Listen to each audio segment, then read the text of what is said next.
اب مومن کی سوچ کا یہ معیار ہونا چاہیے کہ رب تعالیٰ نے سود کو گھاٹا قرار دیا ہے، اس میں کبھی بھی حید نہیں ہو سکتی۔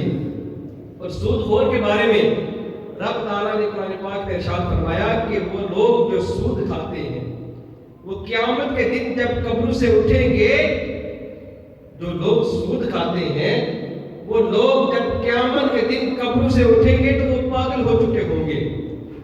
وہ ایسے چلیں گے کہ جیسے کوئی بندہ مخبوط الحواس ہوتا ہے۔ مخبوط الحواس اس بندے کو کہتے ہیں کہ وہ بندہ جس کو شیطان نے چھو لیا ہو۔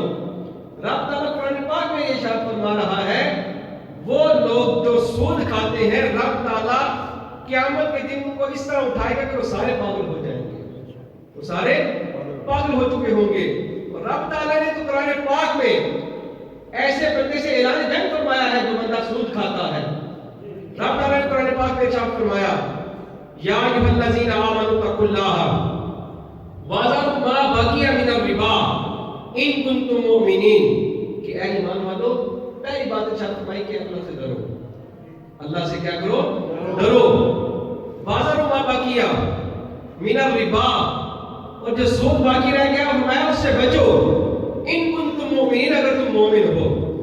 پھر آگے رب تعالیٰ نے ارشاد فرمایا فَإِن لَّمْ تَفْعَلُوا، اگر تم ایسا نہیں کر سکتے، فَآذَنُوا بِحَرْبٍ مِّنَ اللَّهِ وَرَسُولِهِ، اگر تم یہ کام نہیں کر سکتے، سود سے تم نہیں بچ سکتے، فرمایا پھر اللہ اور اللہ کے رسول سے جنگ کے لیے تیار ہو جاؤ۔